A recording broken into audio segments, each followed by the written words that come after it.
Hi friends, അപ്പം ഞാൻ ഇന്ന് ഈ വീഡിയോ ഇവിടെ കാണിക്കാൻ പോകുന്നത് ഫെബ്രുവരി മാസത്തിൽ ഞാൻ വായിച്ച കുറച്ച് പുസ്തകങ്ങളാണ്. അപ്പം ഏതൊക്കെ പുസ്തകമാണ് നമുക്ക് ജസ്റ്റ് ഒന്ന് നോക്കിയാലോ. ആദ്യത്തെ പുസ്തകം വരുന്നത് ഷഹാന ബൽക്കിസ് എഴുതിയ പാവക്കൂത്ത് എന്നിട്ടുള്ള ഒരു പുസ്തകമാണ്. മാൻകൈൻഡാണ് ഇത് പബ്ലിഷ് ചെയ്തേക്കുന്നത്. 348 രൂപയാണ് ഇതിന്റെ MRP വരുന്നത്. ലാജോ ജോസ് എഴുതിയ ഓറഞ്ച് തോട്ടത്തിലെ അതിഥി എന്നിട്ടുള്ള ഒരു പുസ്തകമാണ്. മാതൃഭൂമി ബുക്സ് ആണ് ഇത് പബ്ലിഷ് ചെയ്തേക്കുന്നത്. 300 രൂപയാണ് ഇതിന്റെ MRP വരുന്നത്. നെക്സ്റ്റ് പുസ്തകം KN പ്രശാന്ത് എഴുതിയ പൊന്നം എന്ന് പറഞ്ഞൊരു പുസ്തകമാണ്. DC ബുക്സ് ആണ് പബ്ലിഷ് ചെയ്തേക്കുന്നത്. 330 രൂപയാണ് ഈ പുസ്തകത്തിന്റെ MRP. ഐറിസ് ജാസ് എഴുതിയ ഐറിസ് എന്ന് പറഞ്ഞിട്ടുള്ള പുസ്തകമാണ് അടുത്തത്. കൈരളി ബുക്സ് ആണ് ഇത് പബ്ലിഷ് ചെയ്തേക്കുന്നത്. 250 രൂപയാണ് ഈ പുസ്തകത്തിന്റെ MRP. അടുത്ത പുസ്തകം വരുന്നത് മനാഫ് മുഹമ്മദ് എഴുതിയ രാത്രികളെ ശ്രദ്ധിക്കുന്നു പറഞ്ഞിട്ടുള്ള പുസ്തകമാണ്. 299 രൂപയാണ് ഈ പുസ്തകത്തിന്റെ റേറ്റ് വരുന്നത്. രാമകൃഷ്ണൻ എഴുതിയ കോരപ്പാപ്പാനി സ്തുതിയായിരിക്കട്ടെ എന്ന് പറഞ്ഞിട്ടുള്ള പുസ്തകമാണ്.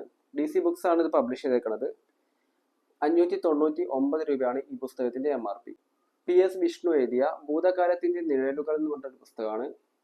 K0 പബ്ലിക്കേഷൻസ് ആണ് പബ്ലിഷ് ചെയ്തേക്കുന്നത്. 280 രൂപയാണ് ഈ പുസ്തകത്തിന്റെ MRP.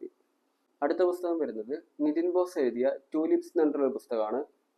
K0 പബ്ലിക്കേഷൻസ് ആണ് പബ്ലിഷ് ചെയ്തേക്കുന്നത്. 155 രൂപയാണ് MRP. വരുന്നത് അനുശ്രീ ബിനു എഴുതിയ പെയ്തൊഴിഞ്ഞ മഴയിൽ എന്ന് പറഞ്ഞൊരു പുസ്തകമാണ്. 195 രൂപയാണ് MRP. അർഷാന ഷിയാസ് എഴുതിയ ഇസദോറ എന്ന് പറഞ്ഞൊരു പുസ്തകമാണ്. 350 രൂപയാണ് ഈ പുസ്തകത്തിന്റെ MRP.